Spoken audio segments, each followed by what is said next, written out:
Bon, je vois qu'on a une quarantaine de personnes et j'ai l'impression que toutes les personnes qui étaient dans la salle d'attente ont réussi à se connecter. Donc, on va pouvoir lancer cette présentation de l'appel à candidature Anora Plus 2026, qui est un programme copiloté et cofinancé par la Fondation Malakoff Humanis Handicap et l'Avise. Donc voilà, l'objectif de ce webinaire, c'est de pouvoir vous présenter toutes les modalités opérationnelles du programme d'accompagnement, que ce soit sur son contenu, son déroulement ou aussi les modalités de candidature. On va passer une heure ou un petit peu plus ensemble. On va d'abord nous prendre la parole et vous présenter toutes les informations qu'on a jugé pertinentes de vous transmettre pour bien comprendre les tenants et aboutissants de ce programme d'accompagnement ainsi que les modalités de candidature. Et on répondra à vos questions à la fin de ce webinaire. Alors, je passe à la diapositive suivante. Est-ce que peut-être mes collègues d'un signe de tête, vous pouvez me dire si ça fonctionne? Vous voyez bien la diapositive suivante? Ok, super. Parfait. Donc voilà, on est sur l'outil Zoom pour modérer ce webinaire. Donc n'hésitez pas à utiliser les outils que vous avez à disposition qui s'affichent en bas ou sur le côté de votre écran. Euh, donc ces deux outils, c'est le chat. Donc dans le chat, on vous invite à partager des informations, vos commentaires, voilà les bonjours, etc. Et si vous avez des questions qui sont relatives, voilà, au programme, aux modalités pour pouvoir candidater, on vous invite à utiliser le module questions et réponses QR là que vous pouvez voir sur l'écran. Ça nous permettra en fait de figer les questions et d'y faire des réponses vraiment spécifiques et que ça ne se perde pas dans le flux de la conversation. Donc voilà pour le cadre de ce webinaire. On voulait commencer par vous poser une petite question. Donc je vous afficher un sondage à l'écran. Cette question, c'est est-ce que vous êtes déjà engagé dans une démarche de changement d'échelle? Donc c'est une question qu'on vous pose pour savoir un petit peu où vous vous situez vous sur cette démarche-là de changement d'échelle. Donc là, je vois déjà, vous êtes assez réactif, c'est chouette. Je vois déjà que on a des oui et des non. C'est à peu près bien réparti, un petit peu plus de oui. Donc a priori des structures déjà engagées dans une démarche de changement d'échelle. Donc c'est intéressant. On a aussi des structures qui ne le sont pas, donc qui seront peut-être aussi un petit peu en découverte de ce que ça veut dire changer d'échelle, des modes d'organisation. Donc on a quand même une différence assez nette là qui est en train de se dessiner sur le fait d'avoir déjà engagé une démarche de changement d'échelle. Je vous laisse 10 petites secondes pour les personnes qui n'ont pas encore répondu, mais là on commence à avoir un échantillon assez représentatif.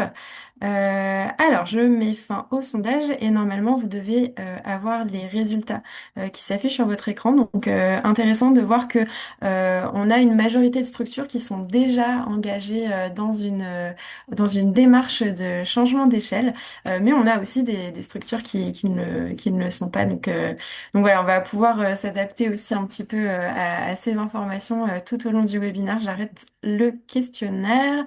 Et je reprends la main sur la suite de la présentation. Euh, cette présentation, on va la faire à trois voix avec Charlotte et Raphaël qui sont à mes côtés, que vous pouvez voir aussi, qui vont s'afficher à votre écran aujourd'hui. Moi, je m'appelle Oriane, je travaille pour la VIS que je vous présenterai juste après. Je suis responsable du pôle changement d'échelle. Je te passe la main, Charlotte, si tu veux te présenter. Oui, bonjour à toutes et à tous. Donc moi, c'est Charlotte Tarnois, je travaille à la Fondation Malakoff Humanis Handicap. Et au sein de la Fondation, je suis responsable des accompagnements non financiers. Voilà. Merci. Et je vous présente aussi Raphaël, je vais te laisser te présenter rapidement. Bonjour à toutes et à tous. Bon, moi, je suis Raphaël, je suis en tant que chargé d'émission ici au pôle de changement d'échelle comme un stage de 6 mois. Merci beaucoup. Donc voilà, on sera vos trois interlocuteurs, interlocutrices pour cette présentation. Donc on va commencer, donc voilà le sommaire, hein, ce qu'on va aborder tout au long de ce webinaire. Donc on va commencer par vous parler des pilotes du programme. Donc nous les deux structures, la Fondation Malakoff Humanis Handicap ainsi que la Vise, qui on est et pourquoi est-ce qu'on a choisi de porter ce programme qui nous semblait vraiment faire sens.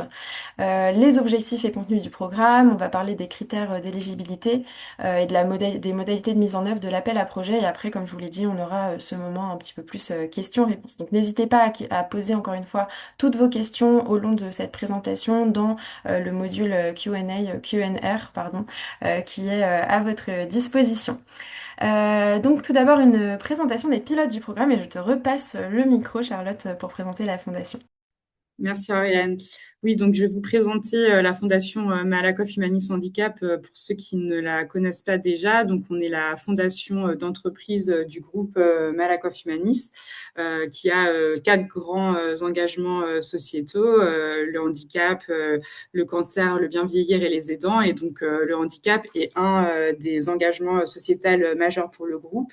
Et on a créé en 2013, donc il y a plus de 10 ans maintenant, une fondation 100% dédiée au sujet du handicap, dont le but c'est d'agir principalement pour l'autonomie des personnes en situation de handicap, pour faire bouger les lignes, lever les obstacles et aussi pour faire évoluer les mentalités et les comportements vis-à-vis des personnes en situation de handicap.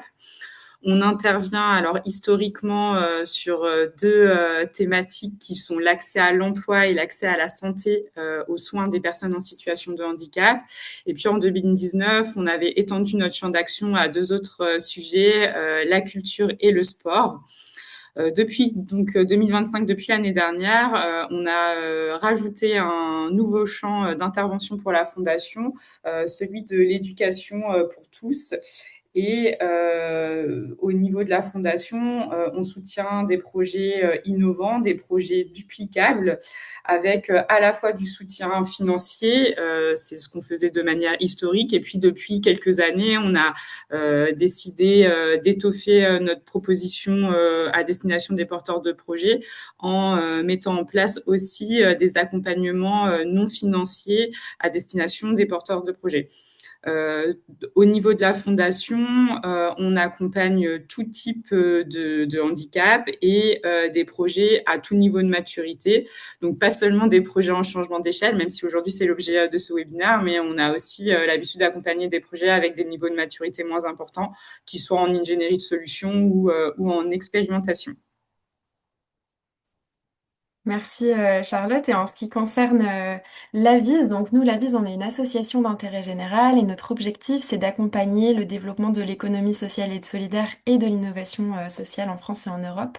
On est notamment mandaté par la Commission européenne en tant que Centre national de compétences pour l'innovation sociale pour la France.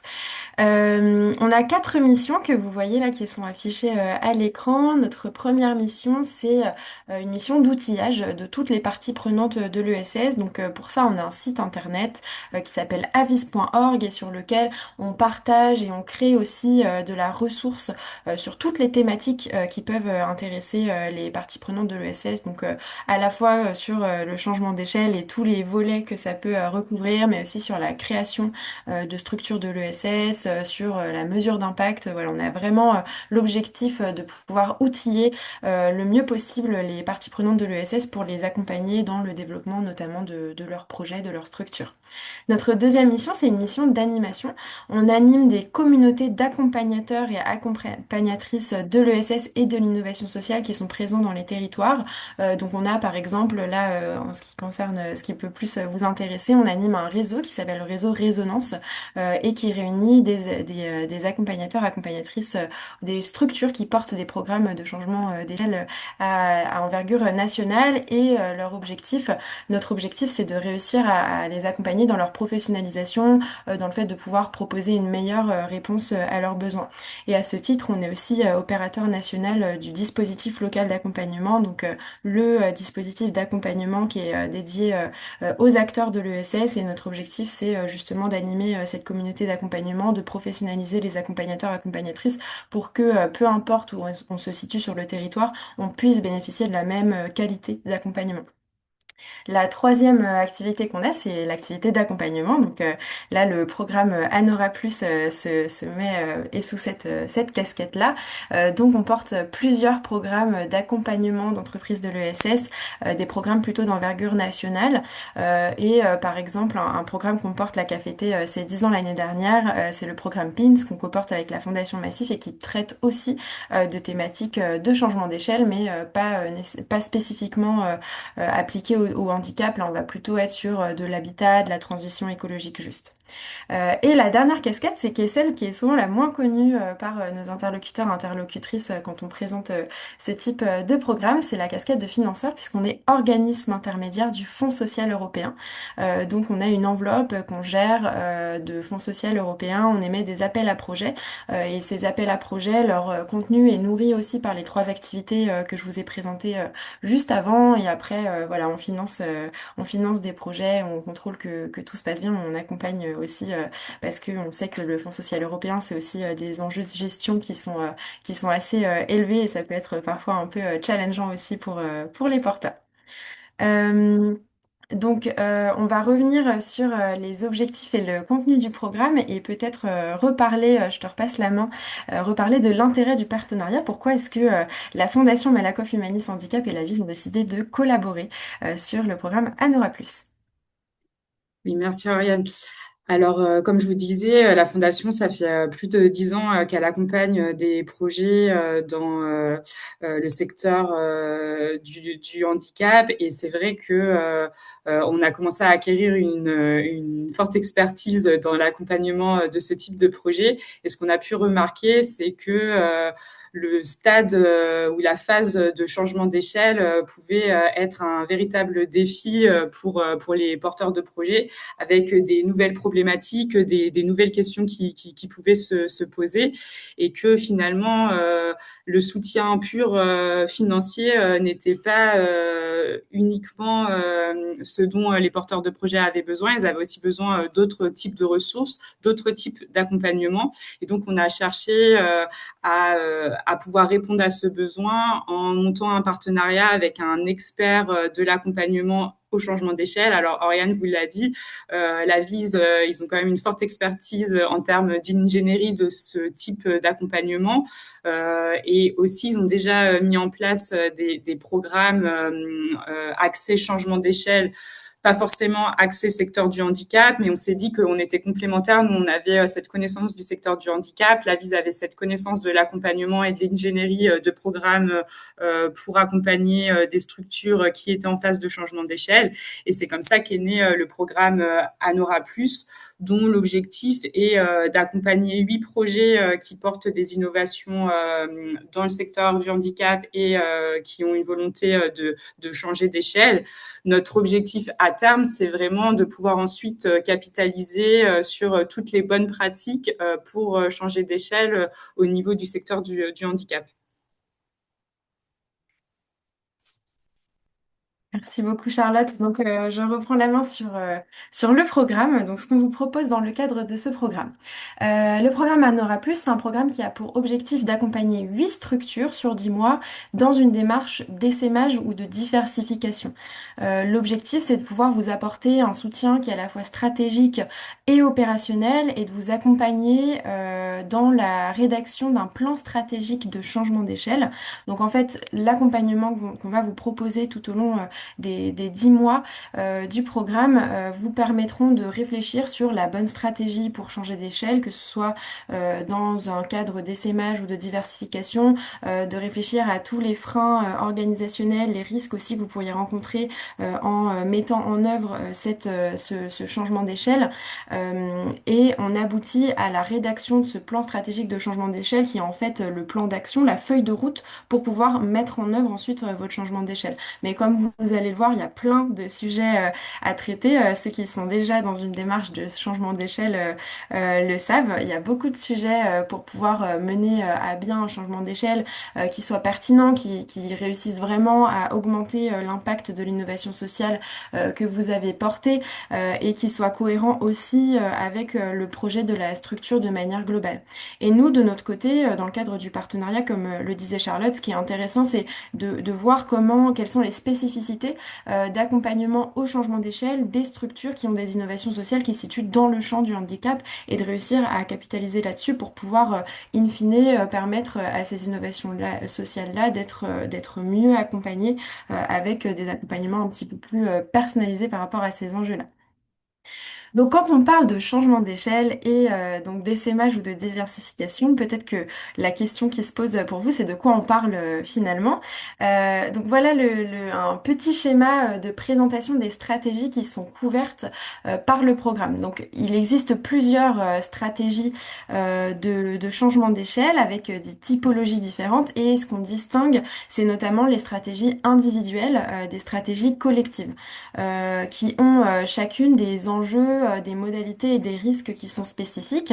Là, dans le cadre du programme Anora+, on se situe sur l'accompagnement de stratégies individuelles. Donc, les stratégies individuelles, elles sont caractérisées par le fait que les décisions qui vont être prises vont être principalement assumées par une seule et même structure, donc ses dirigeants ou bien sa gouvernance. Et donc, les objectifs qui vont orienter la démarche de changement d'échelle vont être liées vraiment spécifiquement à cette organisation-là. Par opposition, les stratégies collectives, donc qui ne sont pas traitées par le programme Anora+, c'est des stratégies qui vont plutôt se caractériser par le fait que les décisions vont être portées de manière collective par un groupe d'organisations qui souhaitent se développer ensemble. Et donc là, les objectifs du changement d'échelle, ils dépassent les seuls intérêts individuels d'une structure, mais ils sont vraiment collectifs. Donc, comme vous pouvez le voir, sur les stratégies individuelles, on a trois stratégies principales qui peuvent être traitées dans le cadre du programme Anora+. La première stratégie, c'est la diversification. Donc, la diversification, c'est développer une ou plusieurs nouvelles activités qui vont être plus ou moins proches du cœur d'activité de la structure. Et ça permet de produire plus d'impact social ou de venir conforter le modèle économique d'une structure. Donc, quand on s'inscrit dans une stratégie de diversification, on va venir créer un nouveau domaine d'activité stratégique que vous connaissez peut-être, on dit DAS, D-A-S. Et donc, par exemple, on peut imaginer un chantier d'insertion qui avait une activité économique qui se basait sur un restaurant d'entreprise et qui décide de créer un atelier de menuiserie. Donc là, c'est de la diversification puisqu'on va s'appuyer déjà sur une compétence qu'avait la structure et on va venir sur un nouveau domaine créer une nouvelle activité. En ce qui concerne la duplication, là, ça va être la duplication, c'est reproduire un modèle qui a déjà fait ses preuves, mais sur un autre territoire. Donc, ça ne veut pas dire faire copier-coller, ça veut dire qu'on va garder les éléments essentiels qui ont permis de produire un impact dans le cadre dans lequel l'innovation sociale a été déployée une première fois, mais par contre, on va adapter cette innovation sociale aux enjeux des territoires parce que on sait que chaque territoire a ses spécificités, ses acteurs, ses typologies aussi de public. Et diversifier, il y a trois grandes manières de le faire. On peut soit accompagner à la création, dupliquer, pardon, soit accompagner à la création de nouvelles structures qui vont être autonomes, soit fonctionner un petit peu comme une franchise. Donc on a son modèle qu'on va fixer, poser dans quelque chose qui pourrait s'apparenter à une marque, et donc de permettre à des structures déjà existantes de déployer l'activité en étant franchisées. Ou alors on peut aussi décider d'avoir une duplication qui est plus centralisée, où on va créer des antennes locales, mais là c'est la structure mère qui va vraiment les prendre sous son égide. Donc voilà pour la duplication. Et ensuite la fertilisation, la dernière stratégie qui est traitée par le programme. Fertiliser, c'est diffuser un métier ou alors un savoir-faire qui a déjà fait ses preuves et ce savoir-faire, on le diffuse à un autre acteur sur un autre territoire qui est en mesure de reproduire cette démarche-là. Donc l'objectif, c'est vraiment de donner les moyens à cet autre acteur de pouvoir reproduire son innovation sociale. Donc là, la différence avec la duplication, c'est qu'on va pas créer de nouvelles entités la gouvernance n'est pas forcément organisée comme dans un réseau avec différentes structures, différentes antennes. La gouvernance, elle peut être aussi plus souple. Et là, la fertilisation, on a différents niveaux de fertilisation. On peut avoir une fertilisation qui est formelle, donc c'est un processus qui va être très rigoureux avec pourquoi pas des certifications, être dans une formation, un organisme de formation, une labellisation. Et on a aussi la fertilisation qui est plutôt ouverte. Donc là, ça peut être très très simple, ça peut être créer un kit qui permet de poser en fait sa méthodologie et le mettre à disposition sur son site internet pour que peu importe la personne puisse s'en saisir et reproduire l'innovation sociale que vous avez déployée en l'adaptant à son contexte territorial. Donc voilà pour les trois grandes stratégies individuelles qui sont traitées dans le cadre du programme Anora+. Là, je vous ai donné des exemples, mais il y a bien sûr plein de modalités opérationnelles de décliner ces stratégies-là. Parfois, on peut s'inscrire aussi dans des stratégies qui sont plutôt hybrides, donc qui vont prendre un peu de duplication, un peu de fertilisation par exemple. Mais vous avez en gros le cadre dans lequel on vous propose d'évoluer sur Anora+. Donc ça, c'est les stratégies qui sont couvertes par le programme. En ce qui concerne le contenu, c'est là que c'est peut-être le plus intéressant pour vous. On a quatre grandes briques d'accompagnement. La première brique, c'est un forfait de 8 jours d'accompagnement individuel. Donc ces 8 jours d'accompagnement, ils vont vous permettre donc c'est une personne accompagnateur, accompagnatrice qui sera vraiment dédiée à votre projet et qui fera le suivi de votre projet tout au long des 10 mois d'accompagnement. L'accompagnateur, l'accompagnatrice a une posture à la fois de facilitateur, parfois coach, parfois un petit peu aussi consultant, mais notre objectif en tant qu'accompagnateur, c'est de venir vous poser les bonnes questions pour pouvoir vous faire avancer sur votre projet. Parce que, in fine, c'est vous qui avez la connaissance sur votre structure, sur votre stratégie, mais par contre, parfois, bah, voilà, quand vous êtes la tête dans le guidon avec vos enjeux de changement d'échelle, il y a plein de choses auxquelles vous pensez pas. Donc nous, notre objectif, ça va être de vous poser les bonnes questions et aussi de faire atterrir tout le contenu qu'on va pouvoir traiter dans le cadre du programme et de voir comment est-ce que vous pouvez vous en saisir aussi de manière un peu plus opérationnelle. Dans ces 8 jours d'accompagnement individuel, on a d'abord la réalisation d'un diagnostic. Donc ça, c'est l'accompagnateur ou l'accompagnatrice qui vient chez vous et pendant une journée vous pose plein de questions pour pouvoir réussir à faire une photo la plus juste et pertinente possible de votre projet à l'instant T, donc au début, à l'entrée du programme, et pouvoir ensuite proposer un programme d'accompagnement qui soit adéquat. Et après, tout au long de l'accompagnement, on a des rendez-vous individuels à échéance régulière. Donc ça, c'est à fixer hein, avec l'accompagnateur ou l'accompagnatrice en fonction de vos modes de fonctionnement, de vos besoins. Et l'objectif, ça va être de venir vous challenger dans votre stratégie, de renforcer votre posture en tant que dirigeant ou dirigeante et de vous accompagner plus globalement dans le déroulement de votre changement d'échelle. Donc ça, c'est l'accompagnement individuel. On a aussi des journées de séminaires collectifs. Donc comme je vous l'ai dit auparavant, on va avoir 8 structures qui vont intégrer cette première promotion du programme Anora+.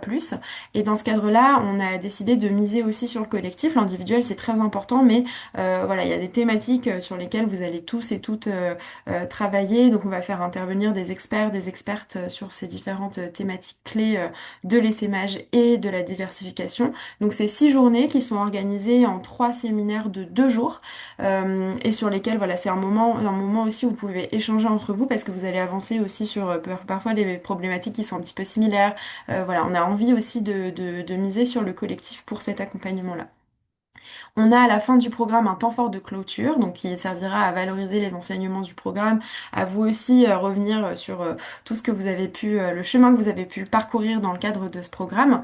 Et pour pouvoir accompagner aussi votre développement, on vous met à disposition une enveloppe qui s'appelle un fonds d'ingénierie, qui peut aller jusqu'à 5 500 €. Et ça, c'est une enveloppe qui est pour vous et qui vous sert à mobiliser des missions de conseil, de transfert de savoir-faire. Donc transfert de savoir-faire, passer à un autre dirigeant ou une autre dirigeante de structure qui vient, par exemple, sur une demi-journée avec vous pour expliquer, bah voilà, comment est-ce que eux, ils ont mis en œuvre leur changement d'échelle et répondre vraiment très concrètement à toutes vos questions. Aussi, vous pouvez bénéficier de mentorat, par exemple, avec ce fonds d'ingénierie. Ça, c'est un fonds qui vient vraiment débloquer des enjeux que vous allez identifier dans le cadre de votre accompagnement à Nora+, donc sur le changement d'échelle. Euh, et donc voilà pour ça. L'accompagnement individuel, les séminaires collectifs, le temps fort de clôture et le fonds d'ingénierie. Concrètement sur le parcours d'accompagnement, voilà comment ça s'organise, ça se ventile. Donc on est sur un accompagnement qui commencera plutôt début janvier avec donc bien évidemment la phase de diagnostic en premier. Ensuite on aura de l'accompagnement individuel qui va se dérouler tout au long du programme. Vous aurez les 3 séminaires, donc ça c'est un calendrier prévisionnel, hein. Donc là on vous donne pas une programmation précise des séminaires puisque comme vous pouvez vous en douter, le diagnostic va aussi venir nourrir nous renseigner sur vos besoins et donc nourrir la programmation des séminaires. Donc pour l'instant on n'a pas de programme tout fixé à vous proposer, mais c'est pour pouvoir répondre le mieux possible à vos enjeux. On arrivera en fin d'année donc avec le rendu du livrable qui est le plan stratégique de changement d'échelle et le temps fort de clôture. Donc voilà en gros comment ça se déroule. Peut-être Raphaël, je vais te repasser la main pour parler un peu plus, vous donner quand même un petit peu plus d'informations sur ce que vous pourrez avoir dans les différents webinaires. Oui, bien sûr. Bon, parmi les sujets abordés pendant les temps collectifs, l'accompagnement individuel, on va travailler autour des 3 grands axes qui sont présents tout au long de parcours d'accompagnement, y compris, bien notamment, la phase du diagnostic. Bon, un premier, il concerne la stratégie. Donc, on va y aborder les questions qui sont en lien avec la vision, la mission et l'ambition de projet en lien avec le changement d'échelle et les liens avec les modèles économiques qui va soutenir cette stratégie. Un deuxième, il porte sur l'organisation. Et pour celui-là, il inclut les questions des gouvernances, mais aussi les évolutions de l'organisation qui sont nécessaires pour accompagner les développements autour du développement de Shell. Et enfin, un troisième, il est lié à la question des gestions et finances. Donc, on va y traiter, par exemple, les renforcements des capacités de l'organisation, mais aussi les stratégies de financement et ces différents leviers qui vont permettre de soutenir le changement d'échelle. Et bien noté, c'était déjà évoqué, qu'il a issu un livrable autour de ces grands axes, c'est que chaque lauréat construise sa propre feuille de route stratégique qui va servir comme un guide pour y structurer, piloter et décliner d'une façon plus opérationnelle la stratégie de changement d'échelle. Et bon, Merci passons. Raphaël. Je te passe la main sur les Ok. critères d'éligibilité aussi. Oui, passons bon, aux critères. Je vous précise que ces critères ils sont cumulatifs, donc pour être éligible, il est nécessaire de remplir l'ensemble des conditions qui seront présentées ici. Bon, tout d'abord, il faut que les structures interviennent dans les champs du handicap. J'ai déjà vu qu'il y avait des questions qui étaient liées autour du statut. Donc, donc, ce sont des organismes sans but lucratif ou aussi collectivités territoriales. En termes de la géographie, bon, il faut être situé en France, y compris les départements, les territoires outre-mer. Bon, bien évidemment, porter une innovation sociale pouvant changer d'échelle, qui sont déjà matures en termes de euh, au moins 3 ans d'existence euh, et qui a déjà fait preuve de son impact social et aussi un modèle organisationnel bien structuré. En termes financiers, être en temps sur les points de l'attendre ou déjà attend un équilibre financier. Et bon, en termes aussi de envergure nationale, on voit qu'il et c'est-à-dire il faut avoir envergure nationale, et c'est-à-dire dans un mois, deux régions administratives françaises distinctes, je précise bien ça. Et enfin, euh, il faut que les dirigeants ou la dirigeante soient prêts à s'engager, à être impliqués et disponibles tout au long de l'accompagnement, que ce soit individuel ou collectif, qui on estime environ 20 jours qui seront dédiés au programme. Merci beaucoup, Raphaël. Peut-être pour préciser sur ce dernier point-là, c'est vrai que le programme, là, tel qu'on le propose, c'est un programme dans lequel vous allez, vous le voyez, il y a 3 séminaires, il y a de l'accompagnement individuel, il y a le diagnostic. Donc, c'est vraiment un programme qui demande un investissement quand même assez conséquent de votre part, tout simplement pour pouvoir se saisir de tout le contenu aussi qu'on va vous apporter et réussir à faire avancer vos enjeux de changement d'échelle tout au long du programme. Donc il y a du travail à faire aussi en dehors des séminaires pour pouvoir avancer sereinement sur votre changement d'échelle. Je te repasse la main, Charlotte. Donc, on va parler des modalités de mise en œuvre un peu plus concrètement de l'appel à projet. Vous allez voir le calendrier qui s'affiche à l'écran. Je te laisse le commenter, Charlotte.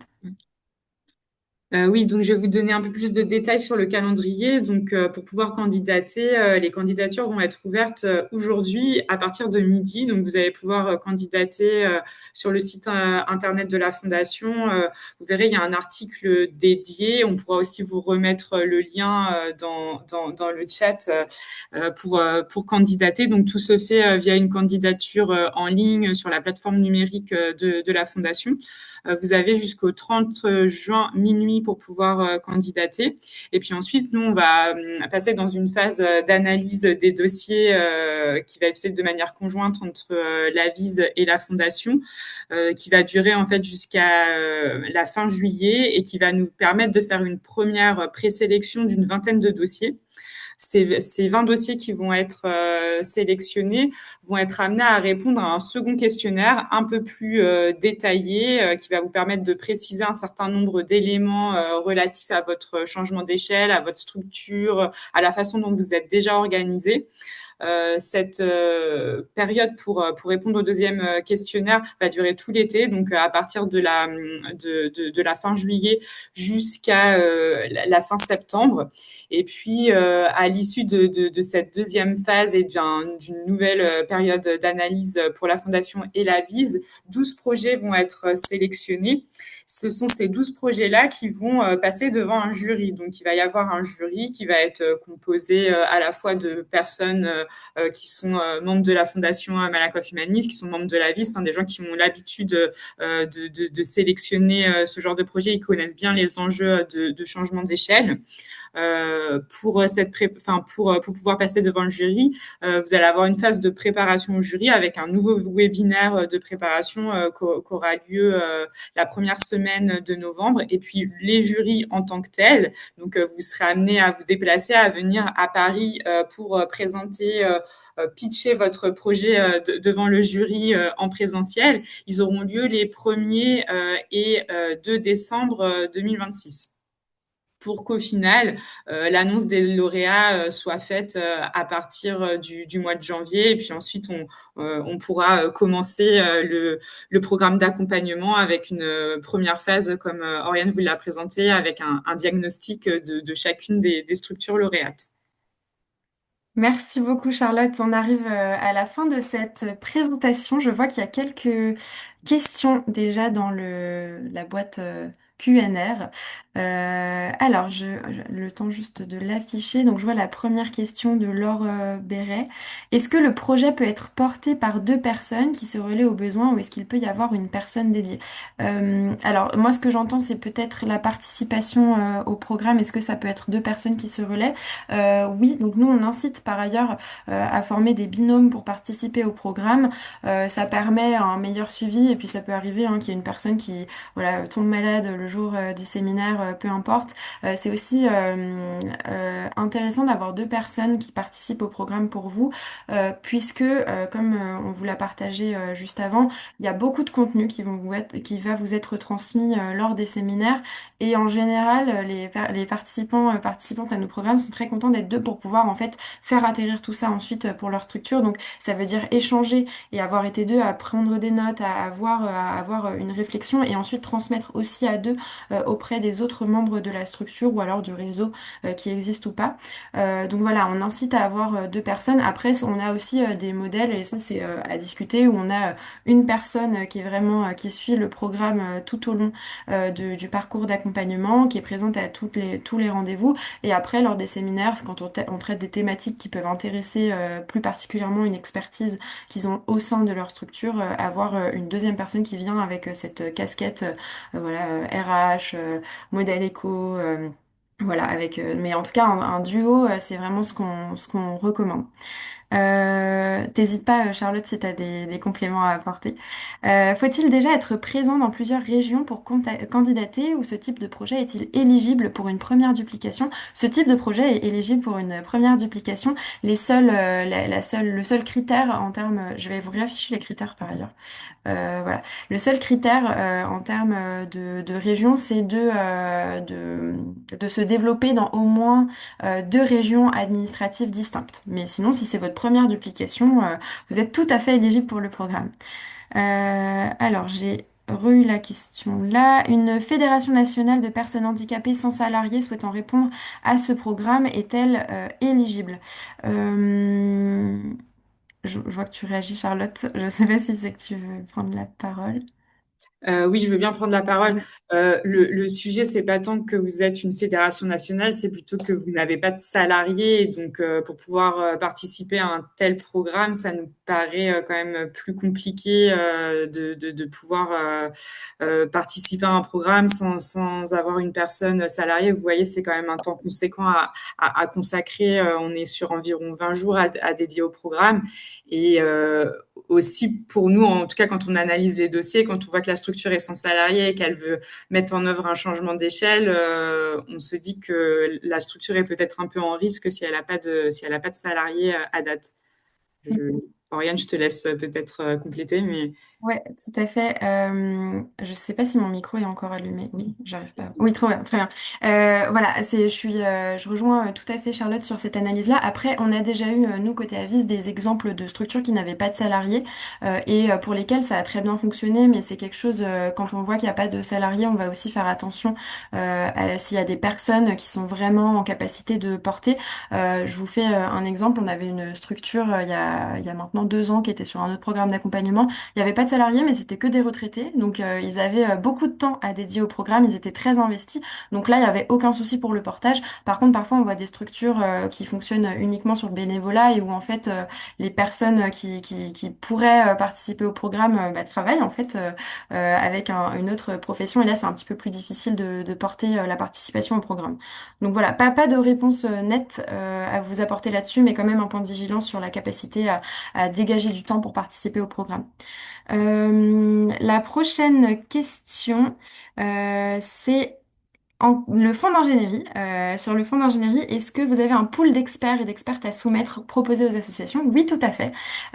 Donc nous, on travaille déjà avec plein d'experts et expertes du changement d'échelle et de toutes les thématiques qui peuvent être reliées à ça. Donc quand on travaille ensemble en fait quand on réfléchit à votre utilisation du fonds d'ingénierie.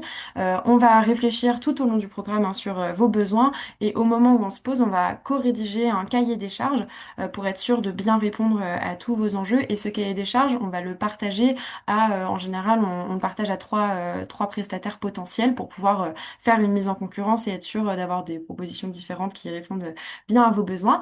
Et ces prestataires qu'on identifie, ça peut soit être des prestataires qui sont dans le réseau de la VIS ou de la Fondation Malakoff Humanis Handicap, ça peut être parfois des personnes qui sont aussi intervenues en tant qu'experts, expertes sur les séminaires, ou alors parfois ça peut arriver que vous ayez entendu parler d'une structure qui a travaillé avec une structure partenaire et du coup vous avez envie de les mobiliser, de voir ce qu'ils ont à proposer. Donc voilà, on travaille vraiment en bonne intelligence, on peut vous proposer, mais vous pouvez aussi vous être force de proposition là-dessus.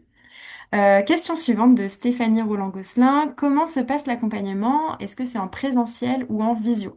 Alors, de manière générale, les accompagnements se passent en visio quand on est sur les rendez-vous d'accompagnement tout au long du programme. Par contre, le diagnostic, on a une journée qui se déroule en présentiel. C'est important pour nous parce que ça nous permet de vous rencontrer une première fois et aussi d'aller un petit peu plus profondément dans les échanges et surtout cette journée, ben voilà, c'est une journée entière, donc on n'a pas, personne n'a envie d'avoir une journée entière de visio. Ce qui est important, c'est aussi que lors de ce moment-là, le diagnostic, on vous invite à convier plusieurs personnes de votre structure, plusieurs parties prenantes, donc les personnes qui participent bien sûr au programme TIS, des membres de votre gouvernance, ça peut être des salariés, il peut y avoir des bénéficiaires. C'est un diagnostic qui est partagé et dans lequel c'est important d'avoir aussi, vous, enfin, de confronter un peu les différentes visions que vous pouvez avoir sur les enjeux actuels, l'état de la structure, mais aussi les perspectives de développement. Et après, pour des questions de praticité, en général, les rendez-vous se déroulent en visio. Oui, je Oui, laisse. peut-être pour compléter aussi sur la question de Stéphanie, les accompagnements collectifs seront aussi en présentiel. Peut-être parce que tu as Ah oui, surtout oui, parlé ça c'est vrai que c'est d'accompagnement important. individuel, mais il y a tous les accompagnements collectifs, les séminaires se feront en présentiel. Merci, c'était une information hyper importante, Charlotte. Alors, je vois une question sur le niveau de maturité que doit avoir le projet déposé. Le processus d'essaimage peut-il déjà être en cours ou avancé? Oui, le processus d'essaimage peut déjà être en cours ou avancé. Alors, ça veut dire que soit vous avez commencé à essaimer, vous avez envie d'aller plus loin, d'aller dans de nouvelles régions. Ça peut être aussi que vous avez envie de challenger le modèle existant. Vous êtes face à des gros enjeux, du changement, à besoin de réadapter votre modèle. Ça peut être ça. Mais encore une fois, hein, je le redis, on peut aussi ne jamais avoir s'être engagé dans une stratégie de changement d'échelle avant et commencer avec le programme. Donc niveau de maturité, il y a de la flexibilité, on accueille plein de niveaux de maturité différents et c'est aussi ce qui est riche puisqu'on vous a dit, hein, on fonctionne par promotion et on fait une grande place dans le collectif et ce qui est intéressant dans nos programmes, c'est justement quand on a des niveaux d'avancement, des stratégies qui sont différentes, ça vous permet d'échanger et de vous nourrir énormément entre vous. Alors, je vois qu'on a une grosse question par Jérémy Liévin sur la création d'un réseau national. Ce que je vous propose, Jérémy, je vois que cette question, elle est vraiment très spécifique pour vous, votre structure. Je vous propose de nous la reposer peut-être sur l'adresse mail qui est en contact à la fin de la présentation. Comme ça, on pourra vous apporter une réponse un peu plus personnalisée sur l'éligibilité de votre projet. Euh, Merci pour votre réponse. Le programme est-il adapté à des personnes ayant des difficultés de langage? Et sinon, y a-t-il d'autres propositions d'accompagnement des associations pour accompagner les associations qui auraient besoin de se réorganiser, évoluer, progresser? Nous, nos accompagnements, on fait en sorte qu'ils soient les plus inclusifs possibles. A priori, il n'y a aucun souci pour pouvoir candidater. En toute transparence, j'ai jamais accompagné une personne qui a de l'aphasie. Mais par contre, on peut tout à fait trouver des modalités organisationnelles et de déroulement de l'accompagnement qui permettent à des personnes qui ont des difficultés de langage de le suivre. Ça, c'est vraiment pas du tout un souci. Faut pas hésiter à nous en faire part d'ailleurs de ce genre d'enjeu pour que nous, on puisse proposer un accompagnement qui soit satisfaisant et inclusif pour tout le monde. Le formulaire de candidature était déjà ouvert en ligne. Le formulaire de candidature sera ouvert à midi aujourd'hui. Donc là, on est à H-2 et quelques. Encore une question sur le budget. Alors, le budget de l'association de la structure accompagnée, est-ce qu'il y a un minimum, maximum de budget annuel pour être éligible au programme? Alors, on n'a pas déterminé de minimum ou de maximum. Encore une fois, ce qui est important, c'est d'avoir atteint l'équilibre financier ou d'être sur le point, de l'atteindre. Voilà. En fait, ce qu'on va regarder aussi quand on analyse vos candidatures, c'est dans quelle mesure est-ce que vous êtes assez mature pour pouvoir changer d'échelle. Vous pouvez vous impliquer aussi dans le programme et on regarde dans quelle mesure le programme peut, de manière plus globale, vous être utile. Si on voit que vous avez déjà changé d'échelle et qu'on est vraiment sur du challenge très très très très très fin de l'existant, la plus-value du programme va peut-être pas être aussi élevée que pour d'autres projets où là tout est à construire, tout est à re-challenger parce qu'on a une crise ou peu importe. Donc voilà, on essaye aussi on a les critères que vous avez à l'écran, mais on essaye aussi dans la sélection d'être la plus juste pour à sélectionner les projets pour lesquels le programme sera le plus utile. Qu'entendez-vous par équilibre financier? Ça veut dire que vous devez avoir l'équilibre, donc ça veut dire que ne pas être déficitaire a priori, ou alors montrer que voilà, on a déjà eu des structures qui étaient déficitaires au moment où elles ont candidaté pour un programme d'accompagnement, mais qui montraient très clairement que l'équilibre allait être trouvé, et donc ça on peut l'accepter si ça fait sens. Je crois que, alors faut là, je crois qu'on a déjà répondu à toutes les questions. Je vous laisse encore peut-être 1 ou 2 minutes si vous avez des dernières questions qui vous viennent.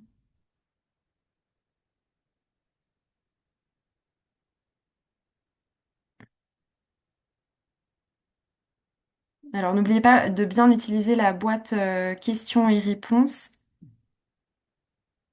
Et voilà, si vous avez des questions plus spécifiques à votre projet concernant l'éligibilité, n'hésitez pas à contacter l'adresse mail, alors je crois qu'on l'a mise à la fin. Voilà, cette adresse mail, anoraplus@avis.org. Si vous avez le moindre doute, n'hésitez pas à nous faire part de votre situation.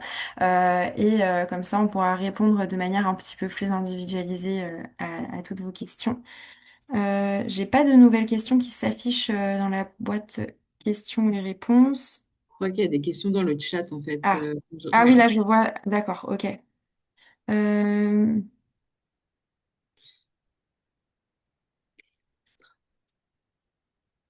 alors, question dans le chat. Ok.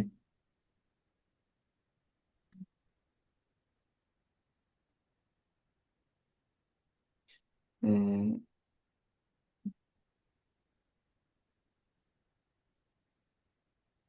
j'ai du mal à voir quelles sont les questions qui ont. Ah, je vois une nouvelle question dans la boîte questions-réponses. N'hésitez pas si vous avez mis des questions dans le chat à les basculer dans le module questions-réponses. C'est plus facile pour nous pour le traitement.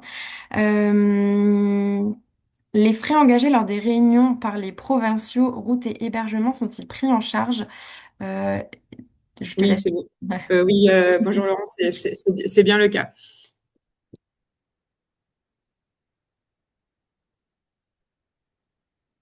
Hop, je vous laisse un peu voilà, basculer vos questions dans la boîte questions-réponses si vous avez encore des questions qui n'ont pas eu de réponse.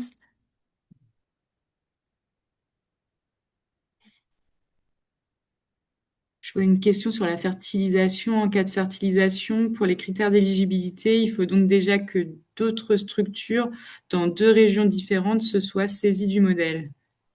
Alors, ça ne veut pas forcément dire que les structures doivent s'être saisies du modèle.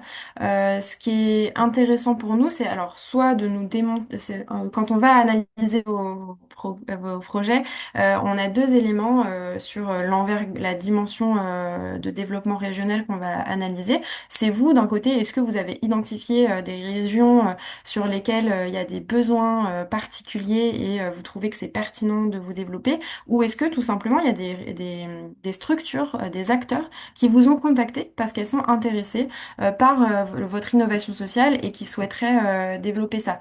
Euh, donc ça ne veut pas dire que ces structures doivent déjà être engagées et avoir commencé à appréhender votre méthodologie. Par contre, ce qui est intéressant à nous montrer, c'est si voilà, vous avez déjà échangé avec une structure, vous trouvez que voilà, c'est pertinent, qu'elle pourrait déployer votre méthodologie, ils ont envie d'apprendre et vous avez besoin de comprendre comment vous organiser d'un point de vue opérationnel, quelle stratégie mettre en place pour pouvoir faire en sorte que cette fertilisation se passe le mieux possible et soit efficace.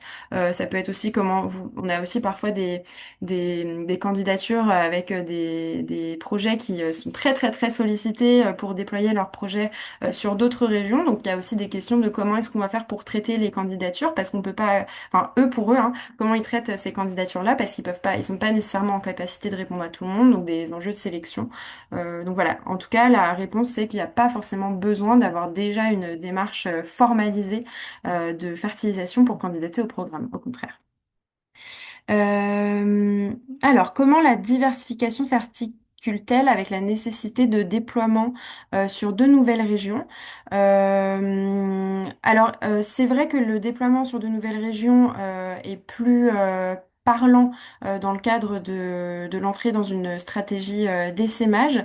La diversification, elle peut vous permettre aussi d'aller répondre à des besoins sur de nouveaux territoires. Après, encore une fois, ce sont des humains qui lisent vos candidatures. Donc, si vous avez, si ça se justifie, le fait de ne pas se déployer sur deux nouvelles régions au vu du fait que vous êtes dans une stratégie de diversification, il ne faut pas hésiter quand même à candidater et à nous expliquer pourquoi là, tout de suite, c'est pas pertinent d'aller sur les deux nouvelles régions.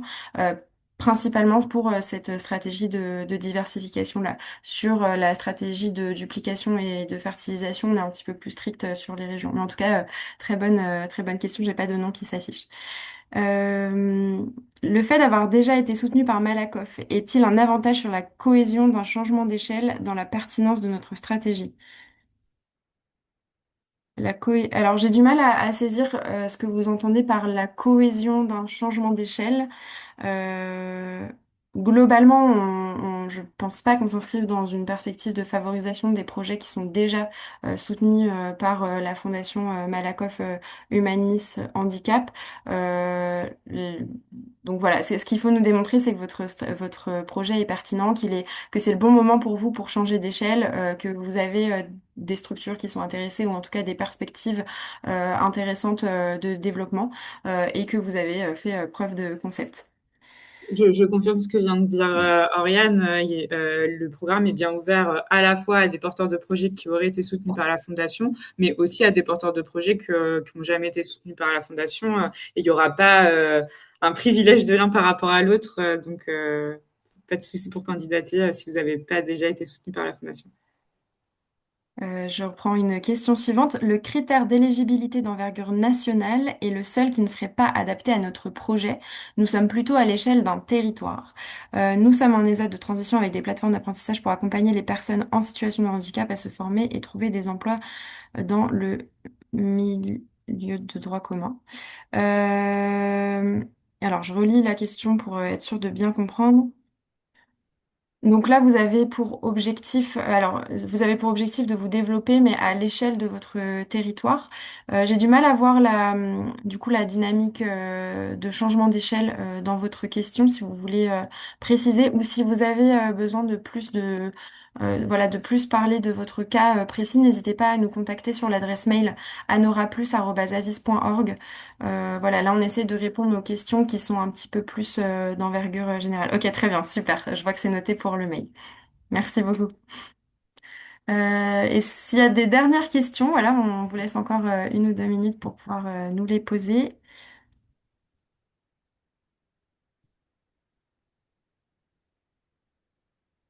Ben, j'ai l'impression qu'on a fait le tour. Voilà, si vous avez donc pour rappel, l'appel à candidature sera ouvert dans un peu plus de 2 heures, donc midi ce jour le 3 juin 2026. Si vous avez des questions concernant votre éligibilité ou voilà des petites nuances sur lesquelles c'est pas très clair pour vous, n'hésitez pas à nous envoyer un mail à l'adresse mail anoraplus@avise.org. On se fera un plaisir de vous répondre. Et merci beaucoup pour votre temps et votre attention. On va terminer ce webinaire. Merci à tous. Bonne journée, au revoir.